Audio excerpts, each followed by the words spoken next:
Ya estamos en comunicación con un abogado laboralista, con Matías Cremonte, que nos va a brindar su mirada sobre el tema. Nos va a brindar, a ayudar a analizar justamente lo que significaría esta ley en el caso de que se concrete y se ponga en marcha, como todo indica, para la vida laboral de todos los trabajadores que dependen por ahora del ámbito privado.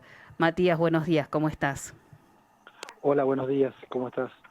Muy bien, Matías. Bueno, y como abogado laboralista o como abogado especialista en estos temas, imagino que muy consultado. Todos te están requiriendo opiniones, preguntándote por los alcances de esta nueva normativa. ¿Qué mirada tenés sobre todo lo que implica esta reforma? Bueno, lo miro con mucha preocupación porque se trata de una reforma que hasta ahora no conocíamos, quiero decir, en la historia de nuestro país, y la verdad que sería muy extraño que ocurra en el mundo, ha habido una reforma de estas características, que en realidad, más que reformular los aspectos de los contratos de trabajo o de las normas laborales, lo que hace es directamente golpear la esencia del derecho del trabajo, ¿no? Y atacar no solo derechos individuales, sino también aspectos colectivos de las relaciones laborales, restringiendo el derecho de huelga, la negociación colectiva, las asambleas, y aspectos procesales, es decir, que por todos lados hay una afectación gravísima, porque si un trabajador se ve afectado en la medida que pierde un derecho laboral, la respuesta más rápida que suele existir es, bueno, consultar al sindicato, al delegado, la acción colectiva ahí como primera respuesta. Y finalmente, si no, va a la justicia, tiene reglas procesales que lo van a favorecer para poder demostrar una situación de desigualdad con el empleador. Bueno, entonces se modifica todo tan radicalmente que la verdad que podemos decir que es una norma que vino a destruir el derecho del trabajo tal como lo conocemos. Ujú. Lo primero que suena raro cuando se habla de esta ley es que los que tienen un discurso que la defiende siempre hablan de que el trabajador va a poder negociar, que va a poder consensuar, como marcando lo que marca la propia ley, ¿no? Una relación de paridad entre empleadores y empleados, cuando se sabe que esto no es así, ¿no? Claro, por eso decimos que destruye el derecho del trabajo, porque esta rama del derecho está creada sobre la base del reconocer la existencia de esa desigualdad e interviene en una relación que es justamente muy inequitativa para tratar de darle a una de las partes, justamente a la más débil, algunas herramientas, instrumentos, pequeñas cuotas de poder para tratar de equiparar mínimamente esa relación tan desigual. Bueno, la reforma centralmente elimina todo eso y deja una ley propia del Código de Comercio, ¿no? O del Código Civil, para regular relaciones entre iguales. Pero si uno trata igual a dos desiguales, lo que está favoreciendo es al más poderoso. Ujú. Ahora, ¿qué va a pasar desde lo legal? Porque supuestamente esto está dado para evitar una litigiosidad que se dice que es muy alta, pero si no hay modificaciones, hay gremios, hay trabajadores que ya están anunciando que realmente quedan en una condición de desigualdad tal que para resolver determinados puntos van a tener que acudir a la justicia. Los que se dedican a la pesca son uno de los más afectados porque por las nuevas condiciones es como que su actividad queda por fuera incluso de lo que hasta ahora legislaba las leyes laborales. Sobre eso, ¿qué es lo qué es lo que imaginás cuál va a ser el encuadre, digamos?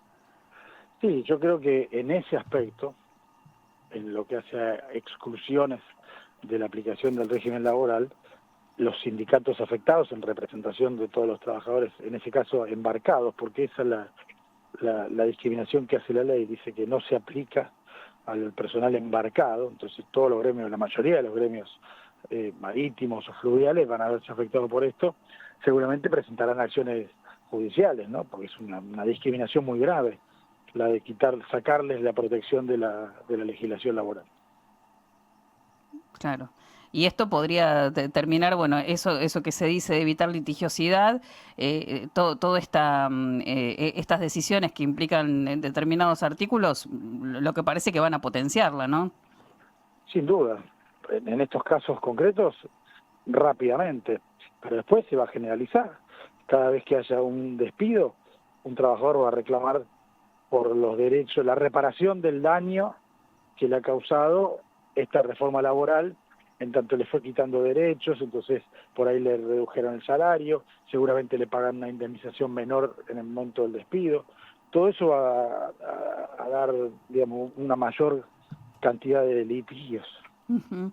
Hay puntos de los que no se habló tanto, pero que forman parte justamente de todo este articulado. Uno de ellos tiene que ver con la posibilidad del pago en especies, porque se habilita a los empleadores a cancelar parte de la remuneración con bienes, con servicios, con alimentos, con vivienda, en lugar de dinero en efectivo. Que esto, volvemos a lo mismo, supuestamente consensuado, negociado, entre comillas, con el empleado. Esto realmente preocupa, ¿no? Sí, por supuesto tiene un límite, ¿no?, del 20% del pago del salario en especie, y efectivamente debe ser siempre por encima digamos, la escala salarial. No se puede sustituir parte del salario con especie, pero sí complementarlo con, bueno, cualquier cosa. Realmente cuando uno dice especie puede ser cualquier cosa. Inclusive estamos a la puerta de que vuelvan los tickets canasta, ¿no?, los vales alimentarios para Sí. comprar comida o almorzar, que no van a tener carácter salarial. Y bueno, va a ser un beneficio directo a los empleadores porque sobre eso no van a pagar ningún tipo de contribución, pero además, como al no ser parte del salario, ningún rubro que dependa del salario, quiero decir, alguna proporción puede ser un adicional, pero también el aguinaldo, las vacaciones, la indemnización, va a dejar de calcularse sobre eso que ahora van a ser vales o tickets. Claro. Sí, realmente los alcances de la nueva ley son complicados porque se habla de que se busca alentar el ingreso, digamos, a una relación de trabajo formal, a estar en blanco a muchos trabajadores, pero con estas nuevas normas que cuando uno empieza a ver los artículos parece que pauperizan la relación laboral, incluso los que ya están trabajando bajo determinadas condiciones. Bueno, ahora van a ver que lo que parecía acordado con sus empleadores va a empezar a cambiar, ¿no? Porque se pueden dar bastantes licencias en cuanto a esas relaciones laborales que antes no tenían.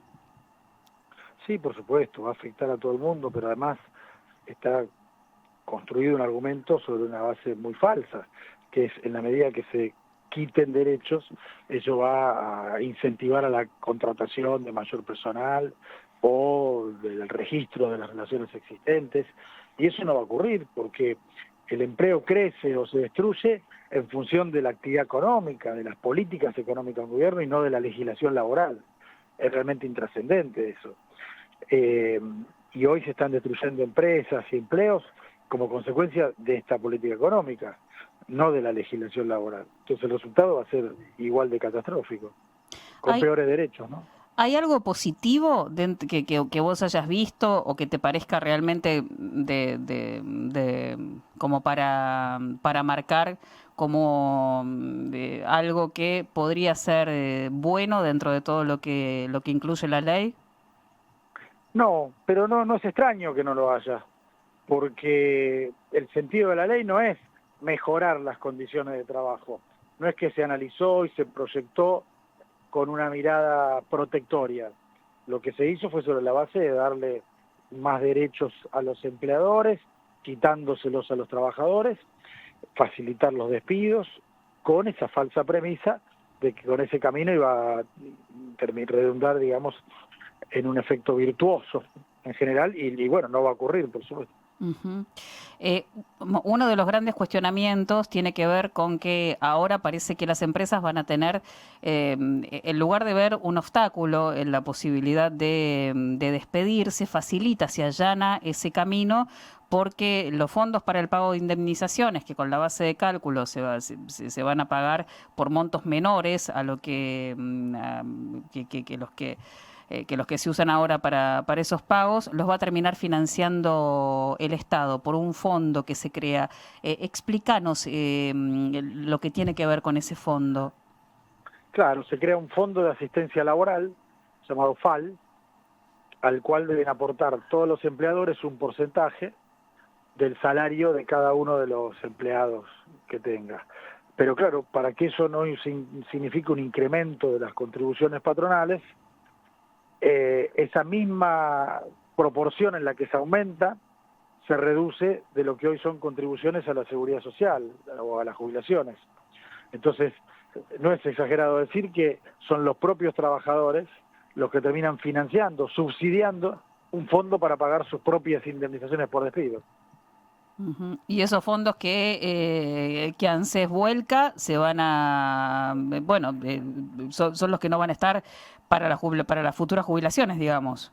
Claro, y van a ser, digamos, parte de un gran negocio financiero que es el objetivo buscado por esto, ¿no?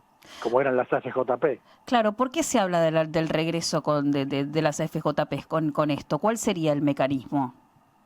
No, no vuelven las AFJP en el sentido estricto porque la jubilación, por lo menos por ahora, sigue siendo pública y universal y solidaria en el sentido de que no hay una cuenta individual y privada como era con las AFJP, pero lo que sí se crea es un gran negocio para aseguradoras, bancos, compañías financieras en general, porque todos esos fondos van a ser administrados por alguna de estas empresas y en el mercado de capitales, por supuesto, generando ganancias, cobrando comisiones.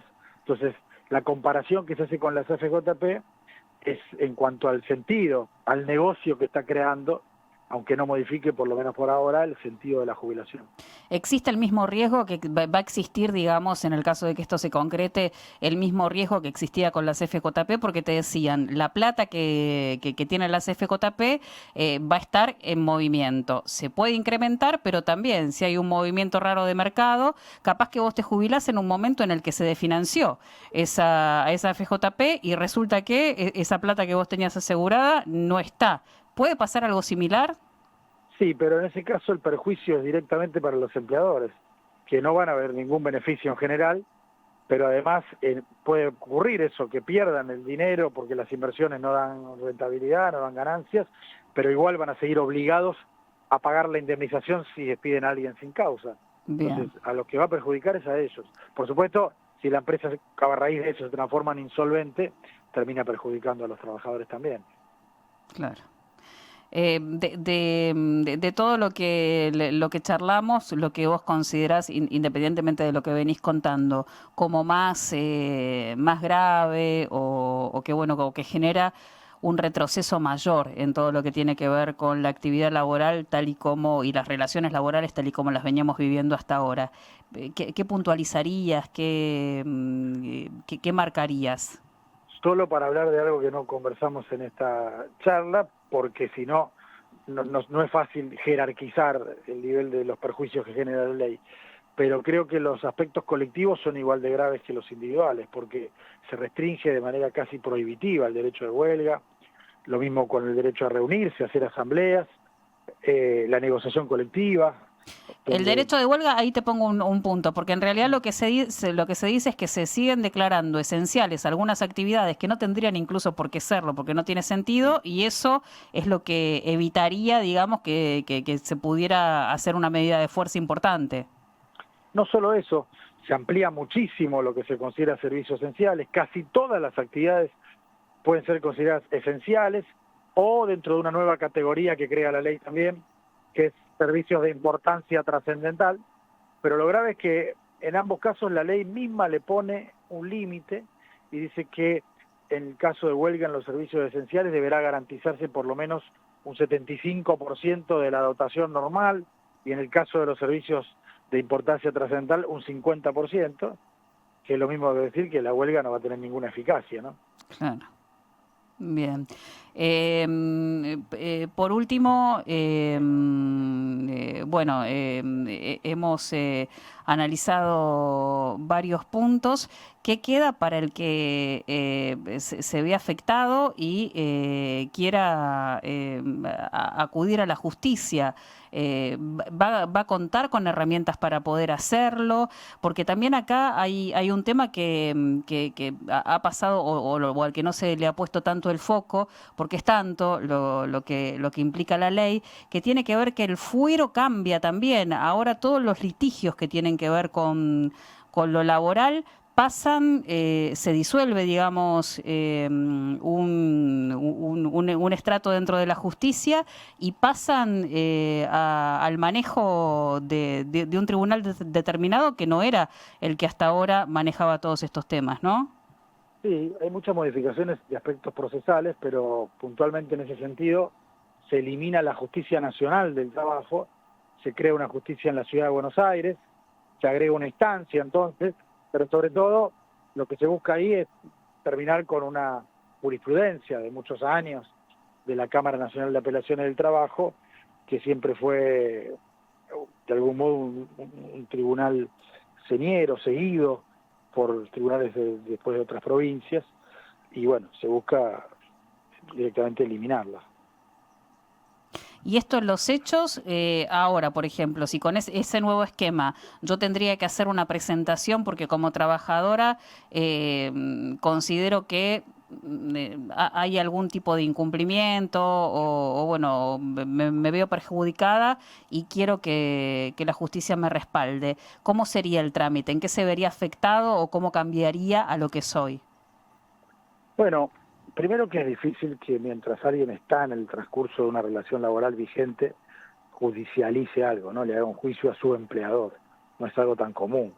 Tensa la relación y a veces termina generando el despido. Entonces, normalmente ocurre al final de la relación. Sí. Eso entonces hace que podamos prever que la litigiosidad aumente, sobre todo cuando aumenten los despidos, que va a ser el momento de todos estos reclamos. Y además, la ley elimina un artículo que es un instrumento muy importante, que es la posibilidad de que cada trabajador durante la relación, frente a un abuso del empleador, un abuso en sus facultades de dirección, por ejemplo que, no sé, le ponga un traslado a una oficina a 100 kilómetros, o le cambie el turno y diga que va a empezar a trabajar de noche en vez de día, o le reduzca el salario sensiblemente, puede ir a acudir a la justicia y solicitar que se repongan las condiciones que se modificaron porque fue un abuso del poder de dirección. Y el juez puede ordenarle al empleador que efectivamente retrotraiga esa decisión porque había un abuso. Bueno, eso se elimina y la única posibilidad que va a tener el trabajador ahora frente a una situación de esas es considerarse despedido.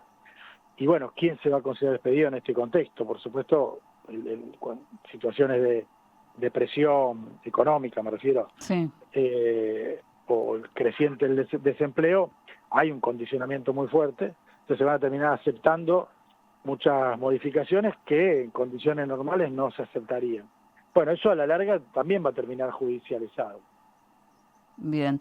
Por último, cuando se habla de modernización y se consulta acerca de que, bueno, hay nuevas relaciones o nuevas variables que se incorporan al esquema de trabajo que no fueron contempladas, como la inteligencia artificial, como todo lo que tiene que ver con el trabajo online, que incluso, bueno, se echaron por tierra con algunas leyes que legislaban todo lo que tenía que ver con ese trabajo virtual. Se habla de que sí hubo algo que prevé la ley sobre el trabajo en plataformas, pero lo que prevé la ley para el trabajo en plataformas, por las quejas que ha despertado, no es tan beneficioso para los que están trabajando en Uber, en algunas de estas de servicios de entrega como Rappi, bueno, como Pedido Ya, ¿no? No, al contrario. directamente determina que no hay una relación laboral y que por lo tanto ninguno de esos repartidores o choferes tienen derechos ni protección alguna. Directamente no se les aplica la ley laboral y no tienen posibilidad de exigir su aplicación ni ningún derecho. Son una suerte de empresarios autónomos que tienen que negociar con las plataformas cuáles van a ser las condiciones de su contrato, que ya no es considerado un contrato de trabajo, ¿no? Claro. Bueno, realmente bastante desolador el panorama, pero bueno, Sí, claro. es lo que hay. No se puede decir mucho más que lo que está reflejando esta ley. Veremos qué pasa en el Senado. Agradecemos esta comunicación, Matías, y bueno, y vamos a seguir consultándote, obviamente, porque vamos a tener mucho de qué hablar sobre esta reforma seguramente en todo lo que vamos a ir transitando desde 2026. Seguro, quedo a disposición. Hasta Chao, buenas luego. tardes.